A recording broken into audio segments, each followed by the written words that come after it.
할렐루야. 살아계신 하나님을 찬양합니다. 주님의 은혜와 평강이 온 예배자들에게 충만할 줄 믿습니다. 특별히 17주년을 맞이한 하나님의 은혜를 기억해보며 이 시간 신령과 진정으로 주께 예배하기를 원합니다. 우리 다 같이 일어서셔서 함께 머리 숙여 기도하심으로 주님의 은혜의 보좌 앞에 기쁨으로 나아갑시다.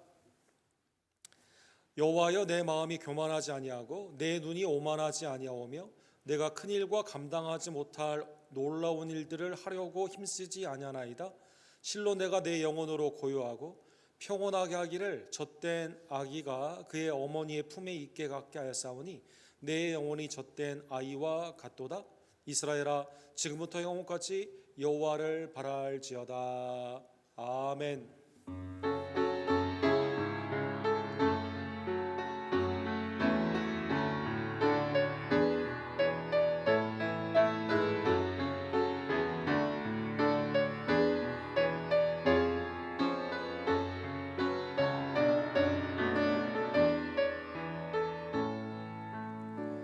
거룩하시고 감사하신 하나님 아버지, 창세전에 우리의 구원을 계획하여 주시고 그리스도를 통해 성취하여 주시며 성령의 은혜 가운데 날마다 깨닫게 해 주시고 감사케 해 주심에 감사와 영광을 올려드립니다. 특별히 우리 교회를 하나님의 작정과 섭리 가운데 이 땅 가운데 심어주시고 지난 17년 동안 한결같은 은혜로 함께해 주심에 감사를 드립니다.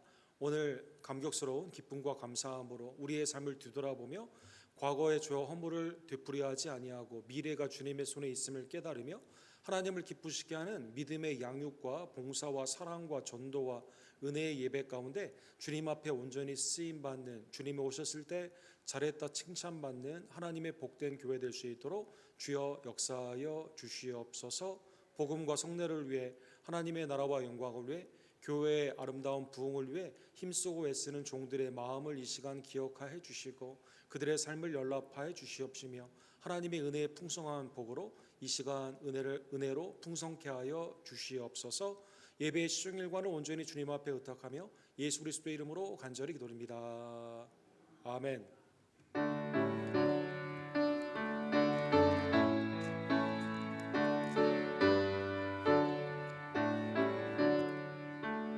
복의 근원 강림하사 찬송하게 하소서. 한량 없이 자비하심 증량할 자 없도다. 천사들의 찬송가를 내게 가르치소서.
지내온 것 주의 크신 은혜라 한이 없는 주의 사랑 어찌 이루 말하랴 자나깨나 주의 손이 항상 살펴주시고 모든 일을 주 안에서 형통하게 하시네 마음도 연약하나 세임받아 살았네 물붓듯이 부으시는 주의 은혜 족하다 사랑 없는 거리에 나 험한 산길 헤맬 때 주의 손을 굳게 잡고 찬송하며 가리라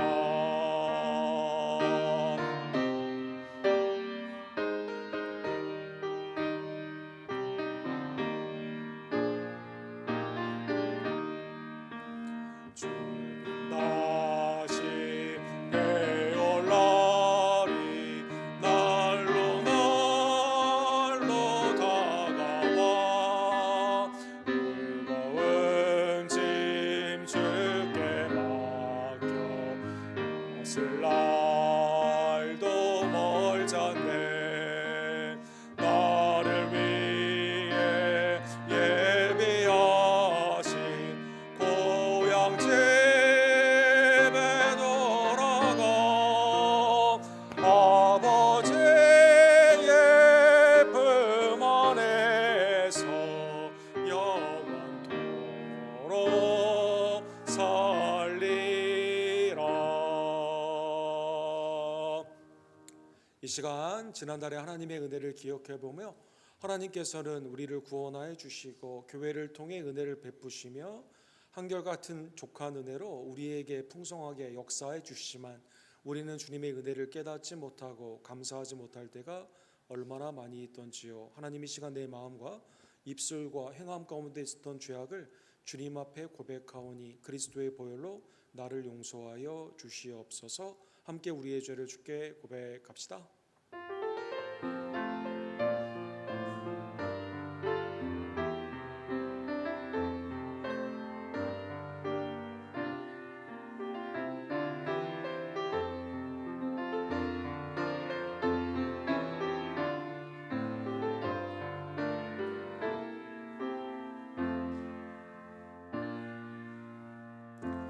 인애와 자비가 풍성하신 하나님이 사랑하는 성도 여러분, 우리의 모든 죄악을 사하여 주셨습니다. 죄사함의 은혜를 이 시간 감사하며 기억하고 믿음으로 우리의 신앙을 사도신경으로 함께 고백합시다.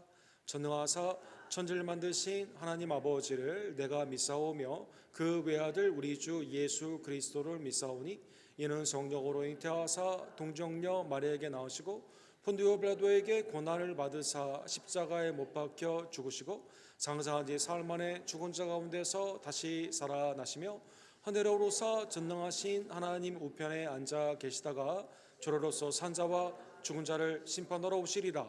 성령을 믿사오며 거룩한 공예와 성도가 서로 교통하는 것과 죄를 사하여 주시는 것과 몸이 다시 산 것과 영원히 사는 것을 믿사옵나이다. 아멘.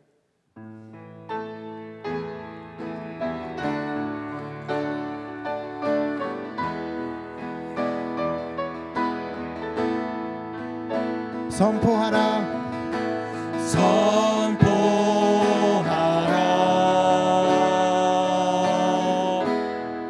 부활하신 영광의 주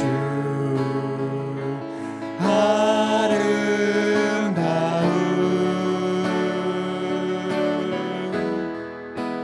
영광의 주를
주실 때 우리 정정채 장로님께서 우리를 위해서 기도해 주시고 이샤론 집사님께서 하나님의 말씀을 대독해 주시겠습니다.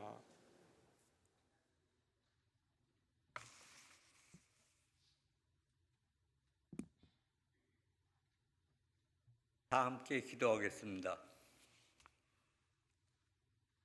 사도들과 선지자들로 반석을 삼으시고 예수 그리스도께서 친히 모퉁이의 머릿돌이 되셔서 교회를 세우신 전능하신 하나님 여호와 하나님, 주님의 크신 뜻이 계셔서 이곳에 주님의 몸된 언덕교회를 세우시고 구원의 역사를 감당하시며 지켜주신 은혜에 감사와 찬양을 드립니다.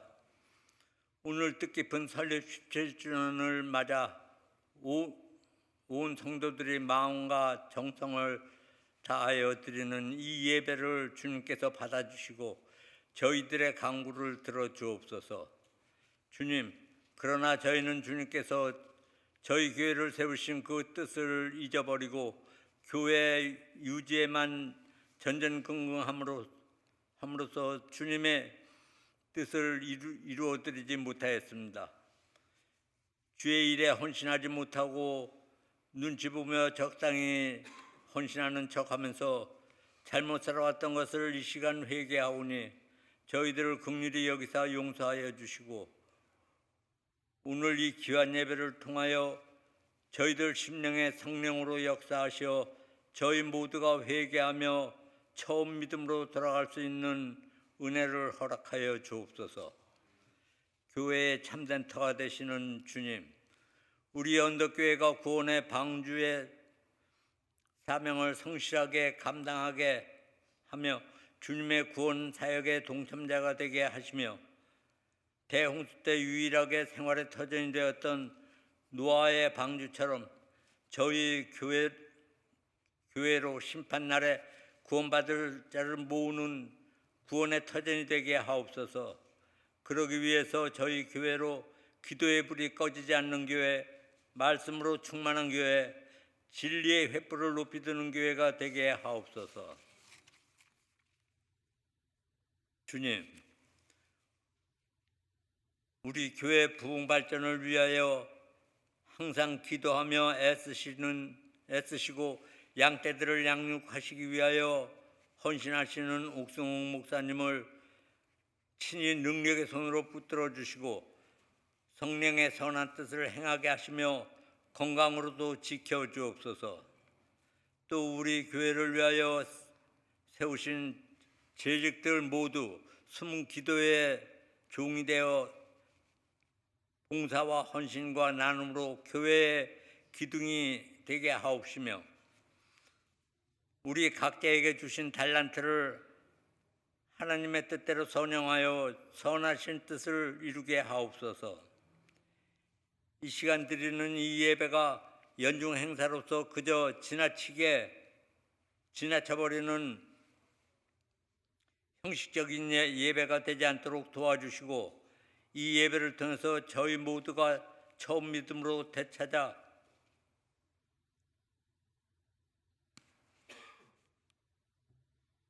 다시금 주님을 사모하는 열정으로 불타오르는 놀라운 이적을 베풀어 주옵소서.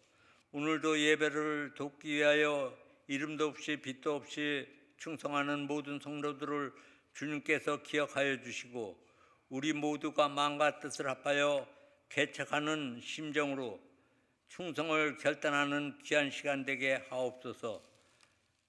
이 모든 말씀 우리 주 예수 그리스도 이름으로 기도드렸습니다. 아멘.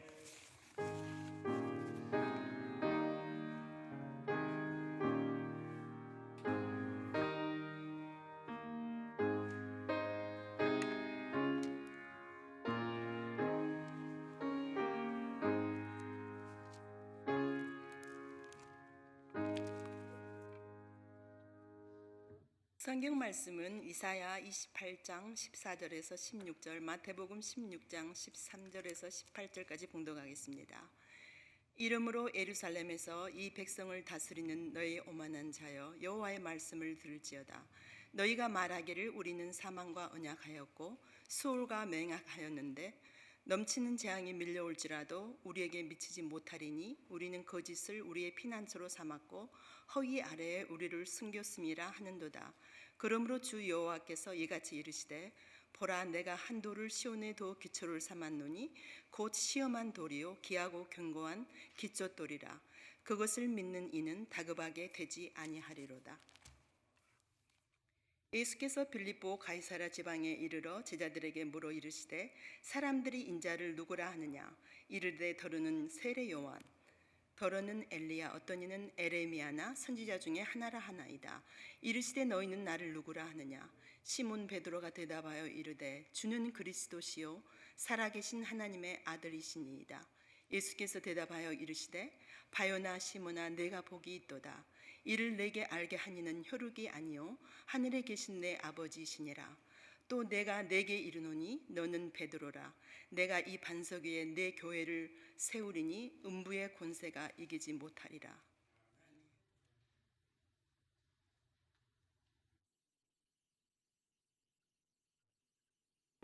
매일이 하나님의 은혜에 감사한 날이지만 오늘은 특별히 우리 교회를 하나님이 설립하여 주신 17년 우리 감사 주일입니다. 지난해의 은혜를 기억하며 이 시간 함께 기도하시고 기도 후에 말씀을 상고하기를 원합니다. 사랑과 자비가 풍성하신 하나님 아버지, 오늘도 하나님의 영원한 진리의 말씀 가운데 우리 교회의 기초, 내 삶의 기초가 무엇인지 설립주일을 맞이하여 지난날의 삶을 뒤돌아보며 같은 실수를 반복하지 아니하고 오직 그리스도께만 마음을 두는 복된 새로운 삶이, 은혜와 능력이 주님 안에서 우리에게 임하기를 간절히 원합니다. 성령님, 내 마음을 깨워주시고 어리석은 삶이 아닌 주님만을 의지하며 순종하여 나아가는 지혜로운 백성들로, 지혜로운 교회로 하나님 우리 교회를 축복하여 주시옵소서. 예수 그리스도의 이름으로 간절히 기도합니다. 아멘. 우리 17주년을 맞이하여 하나님께 모든 영광과 감사를 올려드립니다. 8월 마지막 주간이 있는 우리 교회의 이 특별한 주간은 세속의 역사, 세상 가운데 특별히 그 허리케인과 관련되어 있는 사건과 중첩된 일들이 많이 있습니다. 대표적으로 2017년도에 우리 교회 그때 설립 주간에 특별 강사를 모셨는데 허리케인 하비가 나가지고 그때 예배를 드리지 못하는 어려운 일들이 많이 있었고, 그때 그 회복하는 그 어려운 일이 하나님의 도움이 아니었으면 굉장히 어려웠던 일들이 기억이 납니다. 허리케인으로 말을 하게 되면 이번 주는 특별히 그 뉴올리언스에, 그때 휴스턴에도 상당히 많은 공포를 심어 주었던 허리케인 카트리나가 이번 주에 20주년을 맞는 주간이 됩니다. 그래서 뉴올리언스에 지금도 굉장히 많이 여기에 대한 행사를 많이 하고 앞으로 이런 일이 반복하지 않도록 살펴보는 그러한 일들이 많이 있습니다. 처음에 허리케인 5로 시작했다가 랜드하게 되었을 때는 이제 허리케인 3로 이렇게 되었는데, 여기에 이제 비가 지속적으로 옴으로 말미암아 이 커널 스트리트라고 하죠. 뉴올리언스 가신 분들은 아시겠지만 이 물이 넘치지 않도록 제방 레비를 만들어 놓았는데 이게 터지게 되면서 이게 물이 바깥으로 새게 되면서 수많은 사람들이 피해를 입었습니다. 그래서 무려 1,400여 명이 돌아가시게 되었고, 20년이 지난 지금에도 뉴올리언스에 돌아오신 그 고향으로 돌아오신 분들이 53% 정도밖에 되지 않는다고 합니다. 뉴올리언스는 20년 전에 비해 인구가 80%, 그러니까 20%가 어디로 떠나는지 다 알 수가 없고, 휴스턴에도 많이 오셨죠 그 당시에. 그래서 이제 회복이 아직도 더딘 그 모습이 있죠. 그러면 왜 제방이 터지게 되었을까요? 처음에 설계를 하게 되었을 때 사실은 인구를 계산하는 그때 여기에 땅을 이 제방을 만들게 되면서 당시에 비가 오는 그것을 계산을 하게 되었을 때 지난 50년간을 계산을 했다고 합니다. 그런데 이게 100년 만에 온 비가 오므로 말미암아 터지게 된 거죠. 집들은 왜 이렇게 많이 사람들이 죽었고 피해를 입었을까요? 원래 여기는 사람이 사는 곳이 아닌데 당시에 이 시리에서는 주택 허가를 많이 내주고 세금에 이러한 소득이 있기 때문에, 그리고 그 자리가 이 물과 가까운 곳에 있는 곳이 항상 워터프론트가 비싸지 않습니까? 이 탐욕 가운데 집을 많이 짓게 된 것입니다.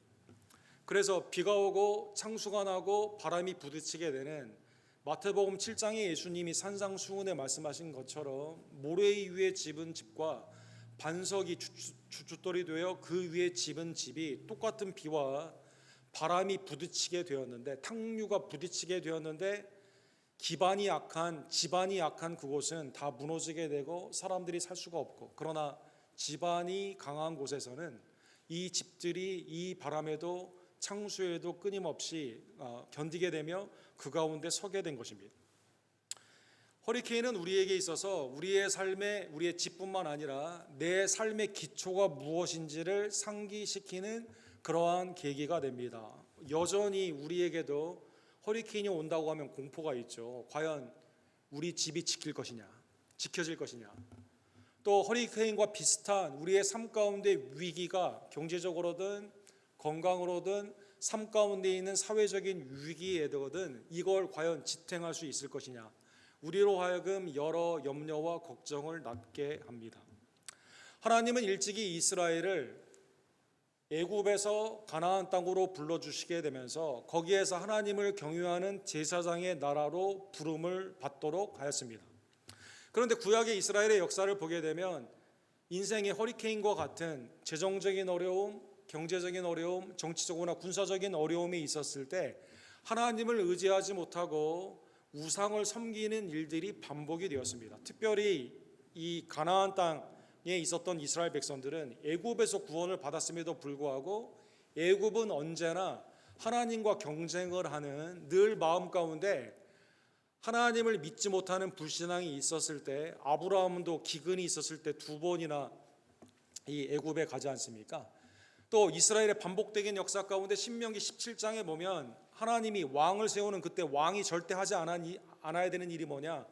애굽에 가서 군마를 구하지 말라고 말씀하여 준 것처럼 언제나 마음 가운데 하나님이 아닌 다른 우상, 하나님이 출애굽의 은혜를 베풀어 주셨지만 시내산에서 아론을 통해 금송아지, 애굽에서 배워왔던 금송아지의 아피스의 우상을 삼게 되는 것처럼 언제나 애굽은 하나님을 대신할 수 있는 매력적인 대상이 되었던 것입니다.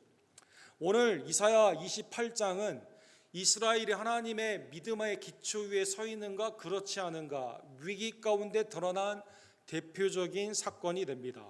이제 신흥 강국이었던 아수르가 북이스라엘을 멸망을 시키게 됩니다. 722년 BC에 일어나게 된 사건이죠. 그리고 산헤립이라는 왕이 이 당시에 오른팔과 같았던 랍사게라는 장군을 통해서 히스기야와 이스라엘을 압박을 하게 됩니다. 오늘 본문의 이사야 28장은 그러한 배경 가운데 하나님이 아수르의 위협을 받는 유다 백성에게 주신 말씀입니다. 너희 오만한 자여, 이 사람들이 다 위정자들인데 여호와의 말씀을 들을지어다. 이사야를 통해 말씀하여 주시게 되는 것이죠. 그러면 이 경고의 말씀은 오늘 본문 15절에 보면 반어법으로 되어 있게 되는데 왜 이렇게 말씀하여 주셨을까요? 당시의 위정자들이 북쪽에서 내려오고 있는 랍사게와 사네드립 왕의 그 압수르의 압박 가운데 하나님을 의지하지 않고 누구를 의지했을까요? 애굽을 의지했다는 것입니다. 애굽에 군대를 보내달라고 말을 한 것입니다. 애굽에는 당시 티아카라고 하는 그 바로 왕이 다스리던 나라였습니다. 그래서 이 아수르가 쳐들어오게 되면 애굽에 언약을 맺어서 애굽 사람들이 우리를 구해줄 거다라는 생명의 언약을 당시에 한 것입니다. 그런데 하나님은 오늘 본문 15절에 보면 이 생명의 언약을 애굽과 함께한 이 위정자들을 향해서 야, 이게 생명의 언약이 아니라 무슨 언약이에요? 사망의 언약이다라는 것이죠. 우리는 사망과 언약하였고 수월과 맹약하였은즉 넘치는 재앙이 밀려올지라도 우리에게 미치지 못하리니 우리는 거짓을 우리의 피난처로 삼았고 허위 아래 우리를 숨겼음이라 하는도다. 이 본문은 반어법입니다. 하나님을 의지하지 않고 믿지 못하며 애굽 왕이 구해줄 거라고 생각했던 이 언약, 사실은 바로는 당시에 유다를 구원할 생각이 없었습니다. 유다를 어떻게 이용하기를 원해요? 아수르가 쳐들어오게 되면 먼저 유다를 침범하기 때문에 전쟁에 우리를 막고 있는 쿠션처럼 마치 유럽에 있는 나라가 우크라이나를 러시아의 중간지대로 이용하게 되는 것처럼 비슷하게 오늘 본문에 보면 유다를 그렇게 이용할 생각만 했다는 것입니다. 그래서 이 언약은 거짓 허위의 기반으로 해서 겉으로는 생명이라고 말을 했지만 실제로는 사망의 언약이 되게 된 것이죠. 사랑하는 성도 여러분, 이때 하나님의 경고의 말씀을 이스라엘이 의지했을까요? 하나님이 극적으로 히스기야에게 은혜를 베풀어서 아수르를 물리쳐 주시게 됩니다. 그런데 이 은혜를 잊어버렸던 이스라엘 왕들은 어떻게 합니까? 나중에 여호와긴이나 시드기야 유다의 마지막 왕들은 어떻게 했을까요? 이번에는 신생 왕국인 바벨론이 쳐들어오게 되면서 바벨론을 의지하지 아니하고 또 애굽으로 가게 됩니다. 그래서 여러분, 이사야 30장과 31장에 보면 이사야를 통해서 하나님이 경고하여 주시게 됩니다. 애굽은 사람이요 신이 아니며 그들의 말들은 육체요 영이 아니라 여호와께서 그의 손을 펴시면 돕는 자도 넘어지며 도움을 받는 자도 엎드려져서 다 함께 멸망하리라. 하나님이 경고해 주시는 것이죠. 애굽의 허위와 거짓말에 있는 생명이 아닌 스올과 사막의 언약 가운데는 반드시 하나님을 의지하지 않고 우상과 같은 애굽을 의지하게 되면 함께 멸망하게 된다라고 경고하여 주신 것입니다. 그런데 이 경고를 계속 듣지 않게 됨으로 말미암아 마지막 경고를 에레미야 2장 36절에 당시 시드기야 왕 때 이렇게 말씀하여 주십니다. 내가 어찌하여 내 길을 바꾸어 부지런히 돌아다니느냐? 내가 아수르로 말미암아 수치를 당할 것 같이 또한 애굽으로 말미암아 수치를 당할 것이니라. 그동안 그렇게 당했는데도 왜 애굽을 계속 붙잡고 있냐? 네가 보기에는 애굽에 풍성한 식량이 있는 것 같고 군마가 많은 것 같지만 하나님을 경외하지 않는 아무리 세속에 군사적으로 경제적으로 힘이 있다는 사람과 내가 언약을 한다 하더라도 그것은 생명의 언약이 아니라 하나님의 생명을 떠난 언약이기 때문에 진리와 생명이 아닌 거짓과 허위 가운데 있는 언약은 반드시 멸망하게 된다는 것입니다. 그래서 사랑하는 성도 여러분, 남유다는 북이스라엘처럼 멸망을 하게 됩니다. 그러면 하나님께서는 애굽을 의지하지 말고 그러면 누구를 의지하라고 말씀하여 주셨을까요? 성경의 위기 때마다 하나님은 무엇을 말씀하여 주실까요? 하나님은 얼터너티브, 이 세상 가운데 내가 경제적으로 군사적으로 나의 삶을 유지할 것 같은 애국과 같은 만몬의 세상에서 내가 구원을 받는 길을 그러면 하나님은 제시하여 주실까요? 오늘 본문 16절에 보면 하나님은 그 길을 제시하여 주십니다. 보라, 내가 한 돌을 시온에 두어 기초를 삼아 놓으니 곧 시험한 돌이요 귀하고 견고한 기초돌이라. 그것을 믿는 이는 다급하게 되지 아니하리라. 하나님의 성소, 지성소가 있는 하나님의 성전이 있는 이 시온, 거기에 하나님이 기초를 삼아 주시고 돌을 만들어 주셨는데 이 큰 이 돌이 이미 수많은 환난과 핍박, 외세의 어려운 일 가운데 나의 삶 가운데 있어서 이미 수많은 시험을 견딘 돌이고 하나님은 이것을 귀히 여기시고 또 하나님은 이것을 견고히 어떠한 바람과 비에도 흔들리지 않게 하며 특별히 이 기초돌 하나님이 주신 이 돌을 믿는 자에게는 어떻게 될까요? 16절 하반부에 보면 견고한 기초돌이라 그것을 믿는 이는 다급하게 되지 아니하리라. 구원을 받게 된다는 것입니다. 하나님은 시온의 기초돌, 예배를 중심으로 하여 하나님을 향한 하나님의 제사장의 나라로 이미 유다를 택하여 주셨습니다. 이거는 이미 창세기 3장에 나오는 첫 번째 복음의 역사, 아브라함과의 언약의 역사, 그리고 출애굽의 율법의 시내산의 언약, 그 다음에 다윗의 언약을 통해서 이미 검증된 것입니다. 이거는 귀하고 견고한 돌이기 때문에 하나님을 영화롭게 하고 이 돌을 믿게 되면 구원을 얻을 뿐만 아니라 이 세상 가운데 어떠한 다급한 일도 당하지 않는다는 것입니다. 당시의 사람들이 목사님, 이 당시의 사람들이 오늘 시온의 기초돌 이거 좀 어려운 단어 아닐까요? 은유법 아닙니까? 라고 말할 수 있지만 이것은 사실 구약의 주제가 됩니다. 이사야 8장 5절에 보면 하나님의 성소에서 돌이 나오게 되는데 이 성소의 돌을 영접 믿게 되면 구원을 받아요. 그런데 대적을 하면 어떻게 됩니까? 심판을 받습니다. 다니엘 2장에 보면 이 땅의 왕국들이 아무리 융성한 것 같지만 하나님이 보내는 그 돌이 이 왕국들을 무너뜨리죠. 그리고 영원한 나라를 태산을 이루게 되면서 이 돌이 세우게 됩니다. 스가랴 10장 4절에 보면 하나님이 정하신 이 모퉁이 돌, 이 돌을 통해 원수들을 이기게 하시고 이스라엘을 구원하여 주시게 됩니다. 시편 118편 22절에 보면 예수님도 인용하셨고 그 서신서에서도 두 번이나 인용된 말씀이 있습니다. 건축자가 버린 돌이 집 모퉁이의 머릿돌이 되었나니 이는 여호와께서 행하신 것이요 우리 눈에 기이한 바로다.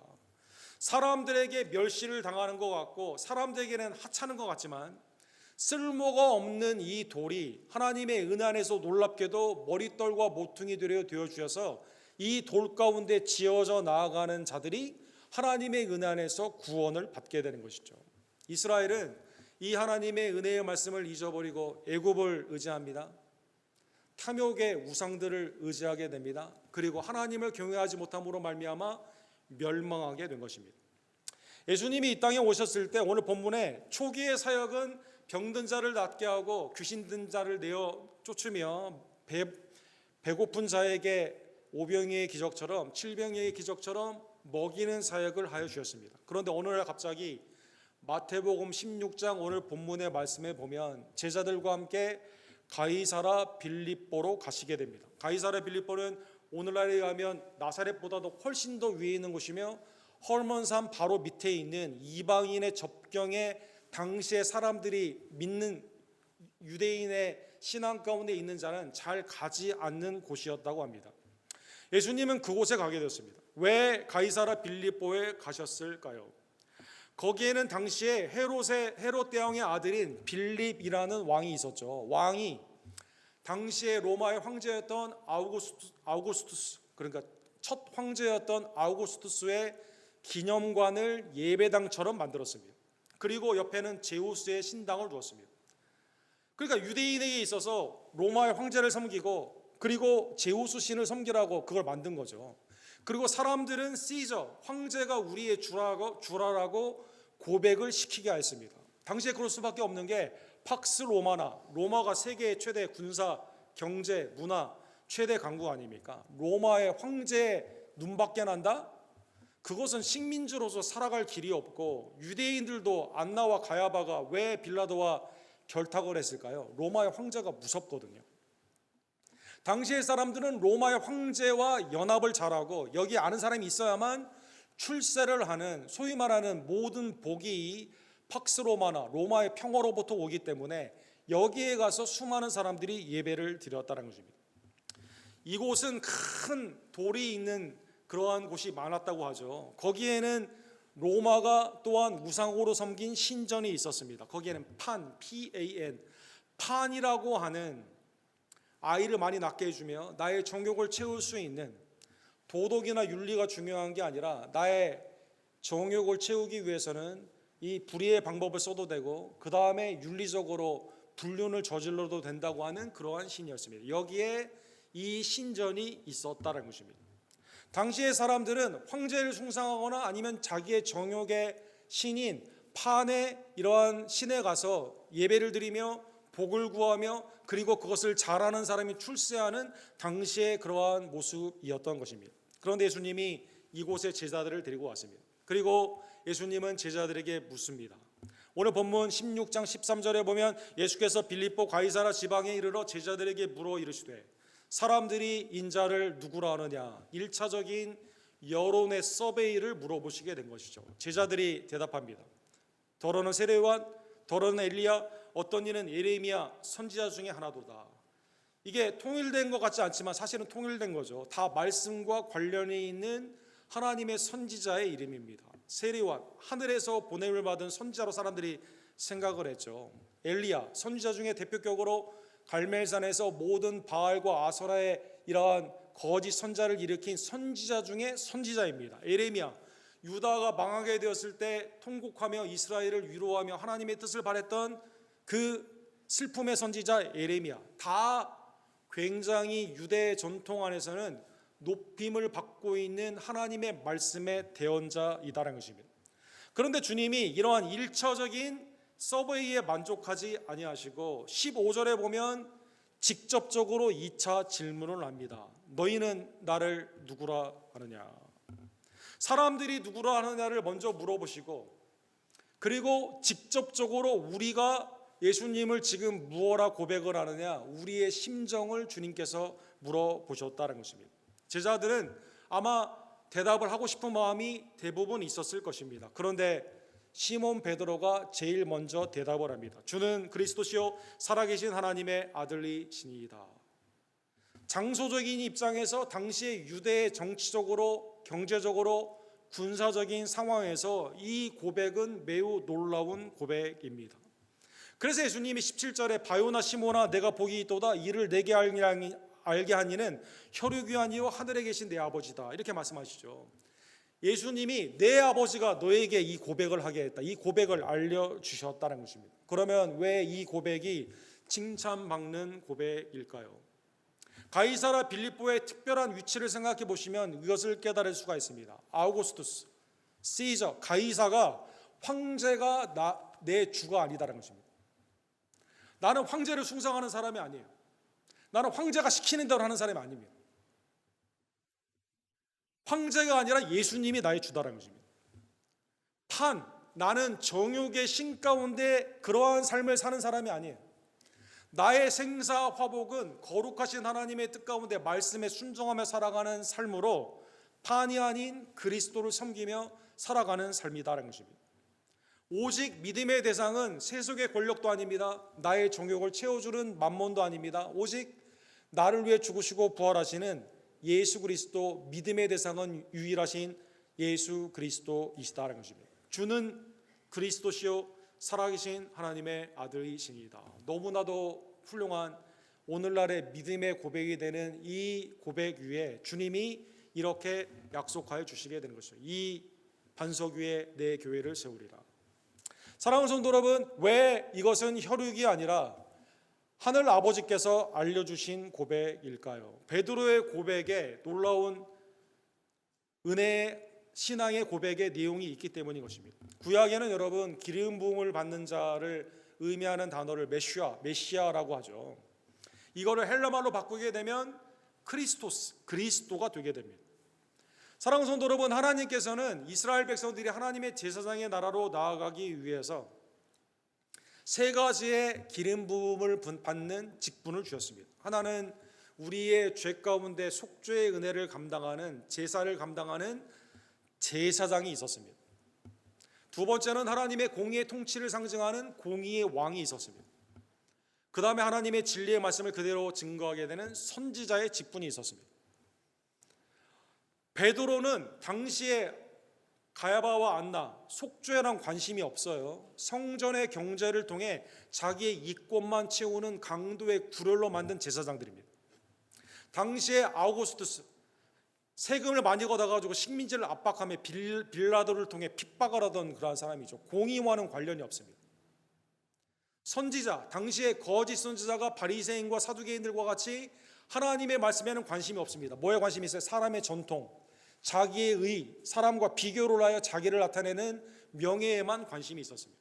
그런데 오늘 본문에 보면 이 세 가지 하나님의 온전한 거룩의 직분이지만 타락되어 있는 상황에서 이 직분의 진정한 예표가 되는 메시아, 기름 부음을 받은 구원주가 누구냐? 그분이 예수님이시다는 것입니다.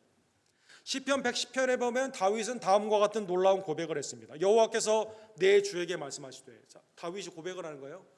하늘을 바라보는데 여호와가 계시고 여호와 우편에 나의 주가 계십니다.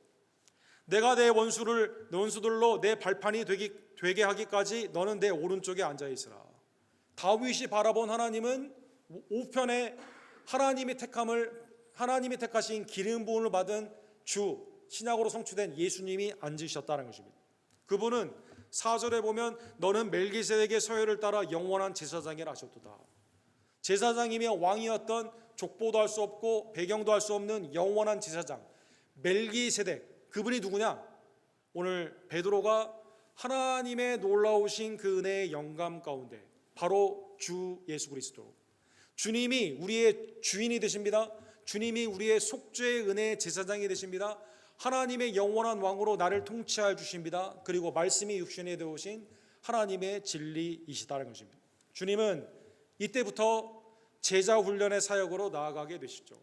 십자가와 부활의 은혜를 증거하며 그리고 이 고백 위에 제자 삼는 그러한 하나님의 교회를 세우시기 위해 다음과 같이 최초의 교회의 설립을 말씀하여 주시게 됩니다. 18절에 보면 너는 베드로라 내가 이 반석 위에 내 교회를 세우리니 음부의 권세가 이기지 못하리라. 에클레시아라고 하죠. 세속의 나라, 황제의 나라예요. 정육의 나라입니다.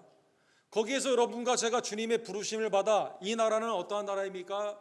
주님이 반석, 우리의 기초가 되는 곳입니다. 시온에 세운 기초돌, 모퉁이와 머릿돌 대신 예수 그리스도, 거기에서 세워지는 부름받은 백성들이 교회이다라는 것입니다. 이 교회는 음부의 권세가 이길 수가 없습니다. 사탄의 미혹이 있고 바람과 창소와 같이 수많은 고난과 어려움이 있지만, 그러나 생명의 언약 되신 그리스도로 말미암아 여기는 승리하는 교회이다라는 것입니다. 여기는 아무나 들어올 수 있는 곳이 아닙니다. 모두에게 열려 있지만 진정한 교회는 어떠한 곳일까? 이 반석 위에 주님을 나의 구원주로 고백하는 주는 그리스도시요 살아계신 하나님의 아들이라고 confession, 믿음으로 고백하는 자가 진정한 교회의 하나님의 나라의 영원한 나라의 백성이 되는 것입니다. 사랑하는 성도 여러분, 예수님은 이 교회, 음부의 권세가 이기지 못하는 이 교회, 하나님의 은혜 가운데 하나님의 세속에서 부름을 받은 거룩한 공동체, 믿음의 공동체를 세우기 위해 말씀만 하셨을 뿐만 아니라 그것을 실제로 이루어 주셨습니다. 어떻게 이루어 주셨을까요?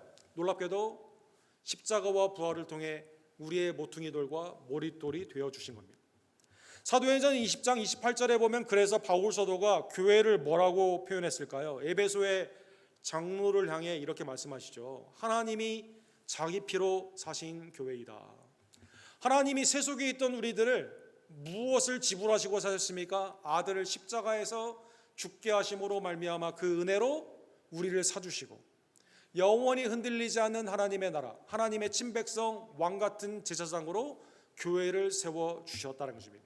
베드로는 이 고백을 한 후에 아마 예수님이 모퉁이 돌이 되시고 구약에 있는 머릿돌이 되시고 이 돌을 믿는 자에게 부끄러움을 당하지 않는, 급한 일을 당하지 않는 이 말씀을 나중에 아시아에 흩어져 있는 교회에게 베드로전서 2장 4절과 5절에 보면 이렇게 표현을 합니다. 사람에게는 버림받으었으나 하나님께서는 택하심을 입은 보배로운 산돌이신 예수께 나아가, 주님이 하나님의 피로 우리를 사주기 위해 독생자 예수님이 우리 가운데 오셔가지고 보배로운 산돌이 되어서 기초가 된 거죠. 그리고 더 나아가 여러분과 제가 어떻게 됐습니까? 너희도 산돌같이 신령한 집으로 세워진다. 이 집에, 이 반석 위에, 그리스도 위에 여러분과 제가 리빙스톤, 살아있는 돌로, 돌이 여러 모양이고 다 다르게 보일 수 있지만 구속의 그 핏값으로 사신 하나님의 교회 성도로서 여러분과 제가 이 집이 지어져 나가고 있다는 것입니다. 사랑하는 성도 여러분, 그러한 의미에서 교회는, 또 성도는 세상과 아무리 세상에서 강하다 하더라도 여기와 언약을 하는 곳이 아닙니다. 성도는 그것은 하나님의 눈에 죽음의 언약이기 때문에 예수 그리스도께서 우리에게 말씀하신 것처럼 받아 먹어라, 이것은 너희를 위하는 내 몸이니 받아 마시라, 이것은 너희의 죄 사함을 위해 흘리는 나의 새 언약의 피라고 말씀해 주신 것처럼 생명의 언약주 되신 그리스도로 말미암아 생명과 언약한 곳이 곧 교회이다라는 것입니다.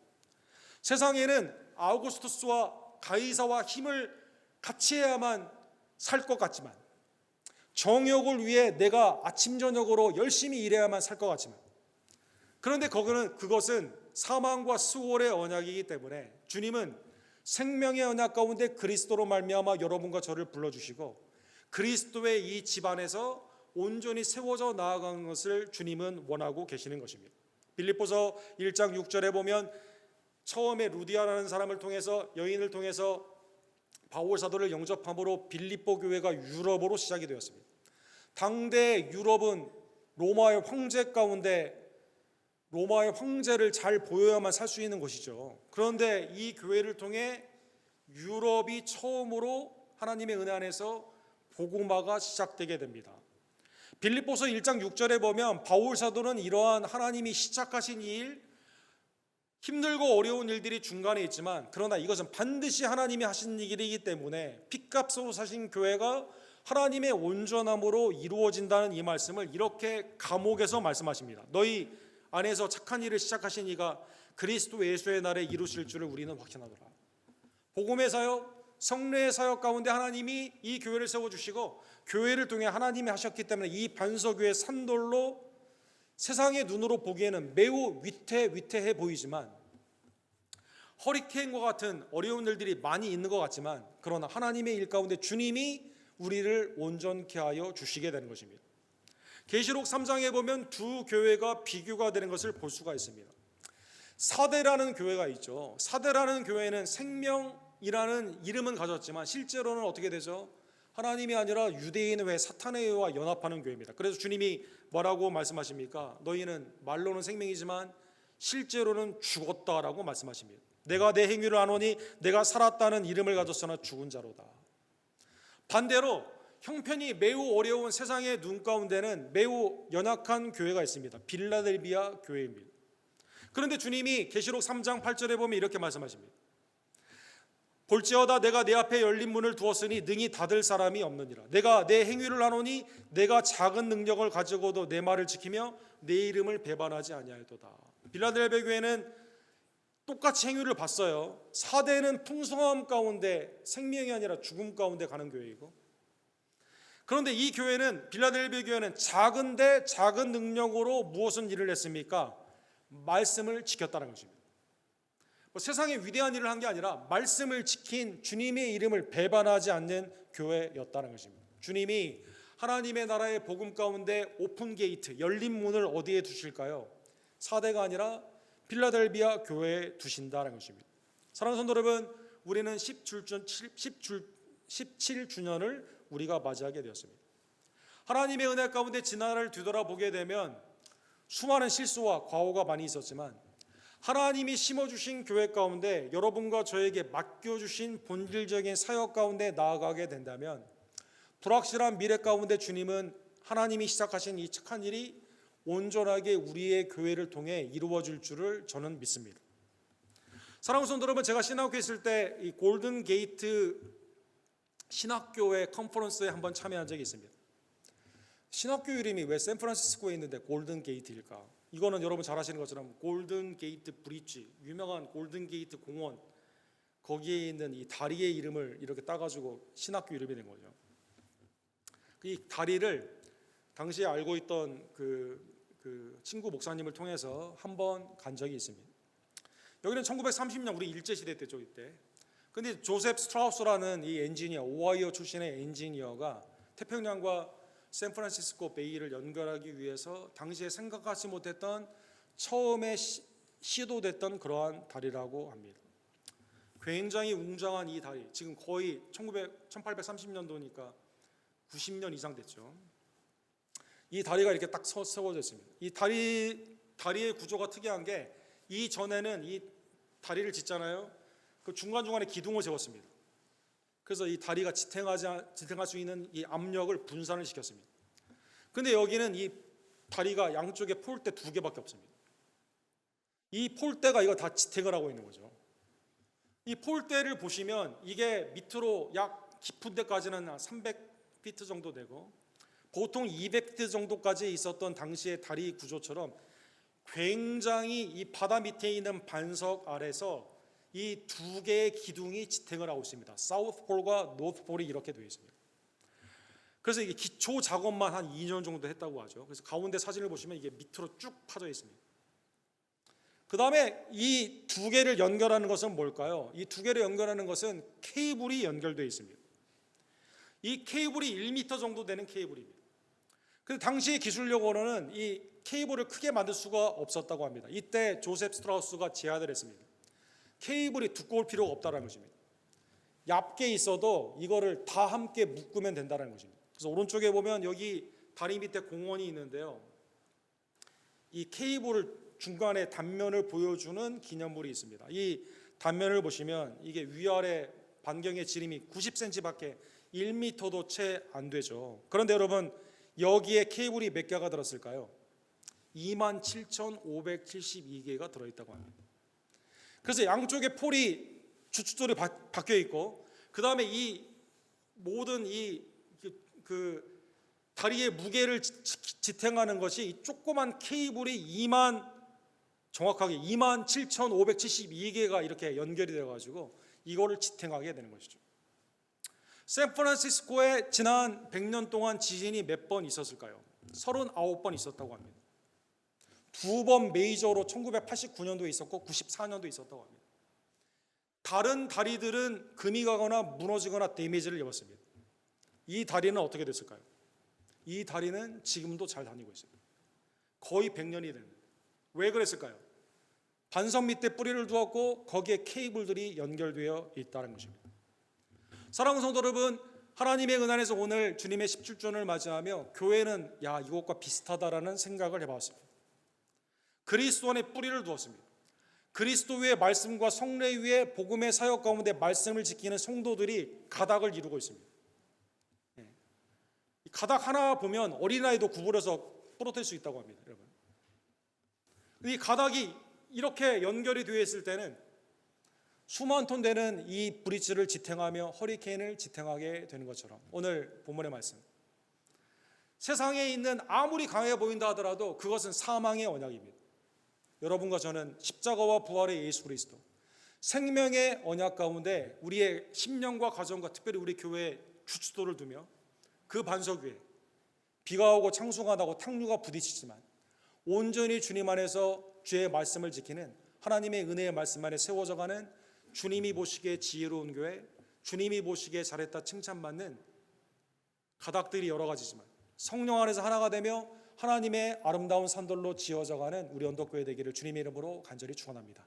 사랑과 자비가 풍성하신 하나님 아버지, 주님의 은혜의 말씀 가운데 지난 17년 동안의 은혜를 세워보며 주님 앞에 감사하며 또 미래를 주님의 손에 의탁하고 성령 안에서 우리에게 받은 은사와 달란트를 귀히 여기며 보배롭고 산돌이 되신 그리스도를 주춧돌로 하여 하나님 앞에서 함께 지어져가는 성전으로 성도들이 합력하여 선을 이루게 되는 복된 계기로 우리를 삼아주심에 진심으로 감사를 드립니다. 하나님의 은사와 아름다운 직분들이 믿음의 충성으로 나아가기를 원하며 이를 위해 마지막 때에 모이기에 힘쓰며 사랑과 선행을 격려하며 세상의 사망의 언약 가운데 나아가지 아니하고 나를 위해 죽으시고 부활하신 우리 교회의 머리가 되신 그리스도를 향해 온전히 나아가는 순종의 교회가 될 수 있도록 하나님 우리 교회를 축복하여 주시옵소서. 예수 그리스도의 이름으로 간절히 기도드립니다. 아멘. 주신 말씀 기억하시면서 모든 영광 주께 드리는 찬양 우리 함께 드립시다.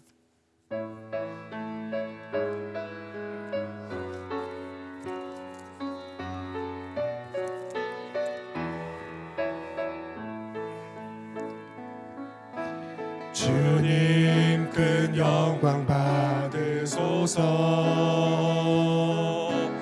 홀로 찬양 받으소서.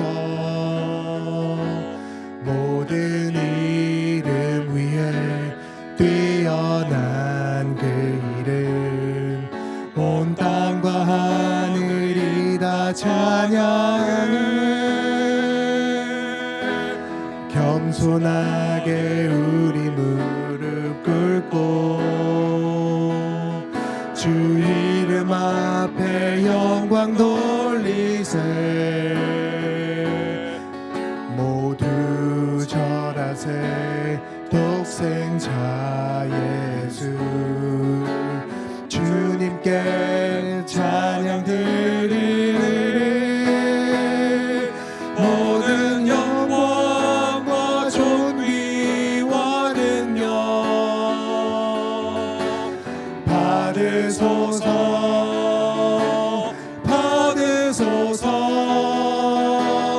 영광과 존귀와 능력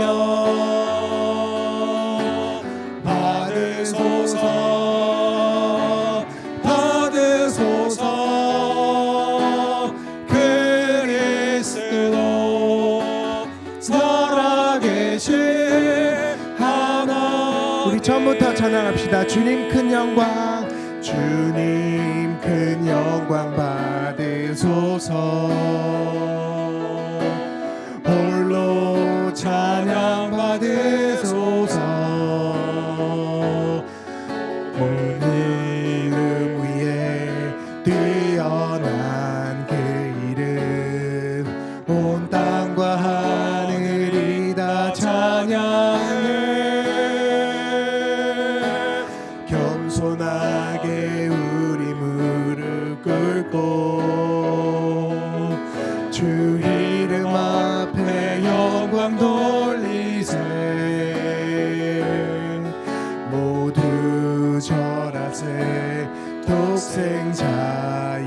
예수 주님께 찬양 드리리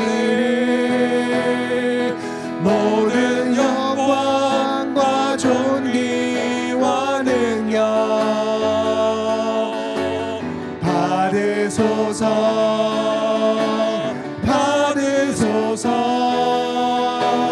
영광과 존귀와 능력 받으소서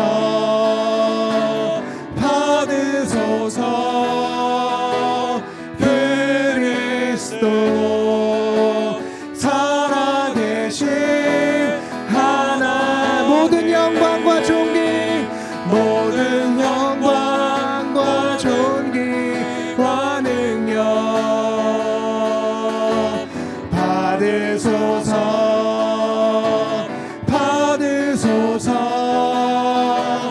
영광과 존귀와 능력 받으소서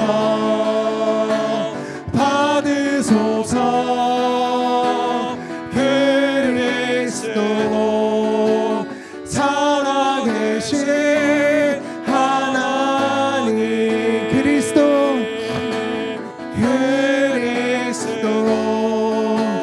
살아계신 하나님. 하나님, 이 시간 내가 드리는 예물이 주님 앞에 연락되기를 원합니다. 기도하시고 준비한 감사의 예물을 하나님께 기쁨으로 드립시다.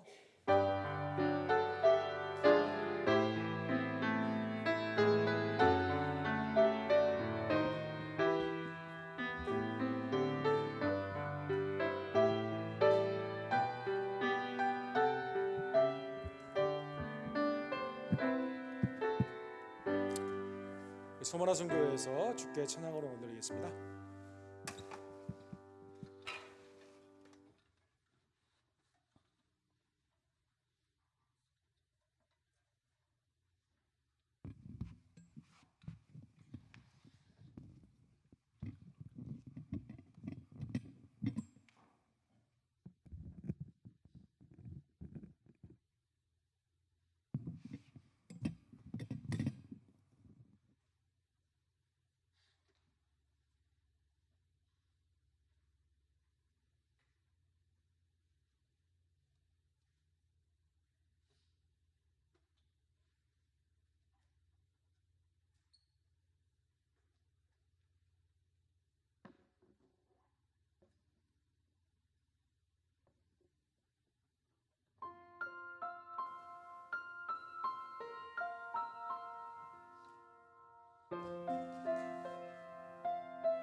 이 시간 헌금하도록 하겠습니다. 예.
사랑과 자비가 풍성하신 하나님 아버지, 성부께서 우리의 구원을 택정하여 주시고 준비하여 주시며 그리스도의 십자가와 부활을 통해 성취하여 주시고 성령 하나님을 통해 거듭남의 은혜 가운데 날마다 이 은혜를 기억하며 감사하며 헌신케 해주시는 놀라운 은혜에 감사를 드립니다. 주의 핏값으로 우리 교회를 사주시고 17년 전에 심어주시며 복음과 속례 가운데 하나님의 은혜에 예배와 양육과 봉사와 사랑과 전도 가운데 교회 사명을 주시며 세워주시고 인도하여 주심에 주님 앞에 모든 영광과 감사를 올려드립니다. 주님의 친백성 하나님의 거룩한 자녀가 되었음을 기뻐하며 주님 앞에 온전한 뿌리를 두고 그리스도 안에서 함께 지어져가는 거룩한 산돈들이 될 수 있도록 신령한 하나님의 집이 될 수 있도록 하나님 우리 교회를 축복하여 주시옵소서.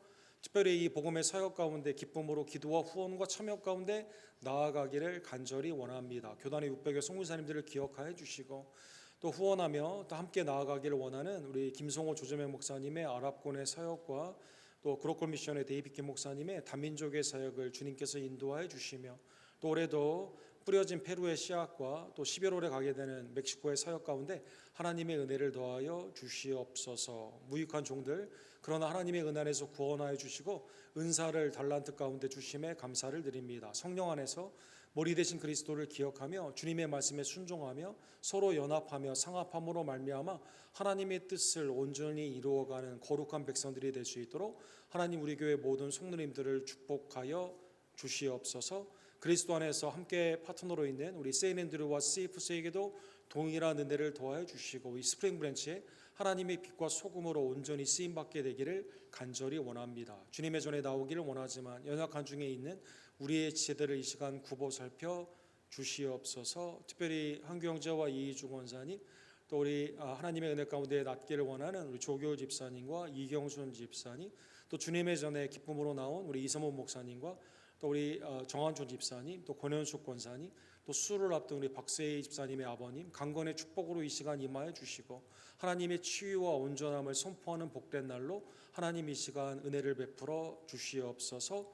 주님의 나라와 몸된 교회를 위해 수고하고 애쓴 종들의 마음을 주님 이 시간 헤아려 주시고 위로하여 주시며 믿음의 은혜 가운데 기쁘고 감사함으로 충만케 하여 주시옵소서. 우리의 자녀들이 믿음의 차세대로 온전히 세워져 나아가기를 간절히 원하며 하나님의 아름다운 빛과 소금이 복음의 등대가 됨으로 말미암아 우리의 교회를 통해 예수님을 영접하며 또 세례를 받으며 입교하며 주님의 아름다운 지도자로 세워져 나가는 복된 교회가 될 수 있도록 하나님 우리 언더 교회를 축복하여 주시옵소서. 이 시간 지난날의 은혜를 기억하며 감사로 영광을 돌리는 복된 손길들 가정과 생업을 주님 축복하여 주시옵시고 주님이 오시는 그날까지 주출도 되신 예수 그리스도의 은혜에 힘입어 주님 앞에 충성으로 나아감으로 말미암아 잘했다 칭찬받는 하나님의 교회로 주님 우리 언덕교회를 축복하여 주시옵소서. 예찬에도 하나님의 은혜의 덕담이 풍성해지며 미래의 소망 가운데 사랑과 선행을 격려하는 시간으로 주님 이 시간 우리 언덕교회 모든 지체들을 축복하여 주시옵소서. 예수 그리스도 이름으로 간절히 기도합니다. 아멘.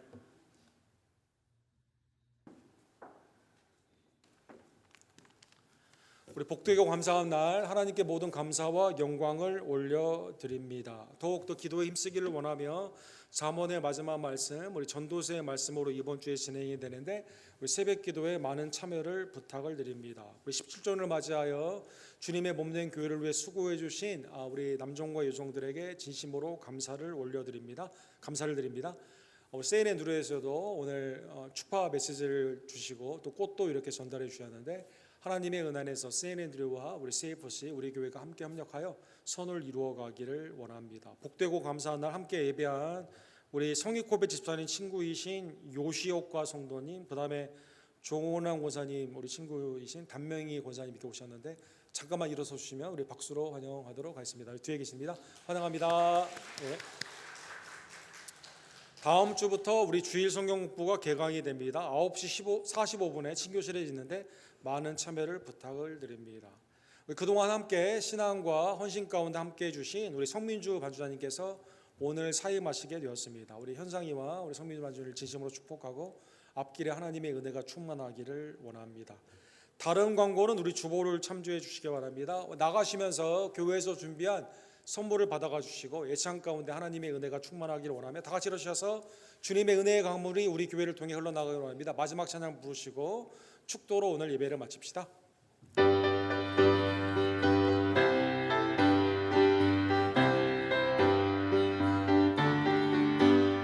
주 보좌로부터 물이 흘러 닿는 것마다 새로워지네. 그 골짜기를 지나 들판으로 생수의 강물 흘러넘치네. 주님의 강이 충만케 되네. 닿는 자마다 치유케 되네. 그 강가에 있는 병든 자를 주 갈급하며 돌아오리라. 주님의 강이 우릴 즐겁게 해. 주님의 강이 춤추게 해. 주님의 강이 우릴 새롭게 해. 기쁨으로 충만케 하네. 주님의 산에 올라가리. 주님의 산에 올라가리. 주 계신 보좌 찾으러 그 강변에 우리 달려가서 춤을 추며 찬양하리라. 주님의 강이 우릴 즐겁게 해. 주님의 강이 춤추게 해. 주님의 강이 우릴 새롭게 해. 기쁨으로 충만케 하네. 주님의 강이 우릴 즐겁게 해. 주님의 강이 춤추게 해. 주님의 강이 우릴 새롭게 해. 기쁨으로 충만케 하네. 지금은 우리의 모든 삶과 교회의 기초와 반석이 되시는 우리의 유일한 구원주 예수 그리스도의 은혜와 그리스도를 통해 생명의 언약으로 우리에게 구원과 영생을 허락하여 주신 아버지 하나님의 극진하신 사랑하심과 성령 하나님의 합하여 선을 이루며 우리에게 주신 은사 가운데 일하게 하시는 놀라운 역사가 주님의 은혜를 믿으며 십자가의 구속의 은혜를 의지하며 믿음 가운데 헌신함으로 잘했다 칭찬받기를 간절히 원하는 충성스러운 하나님의 종들, 우리 언덕교회 성도님들 머리 위에 그들의 가정과 생업 위에 지금부터 영원토록 함께 있을지어다. 아멘.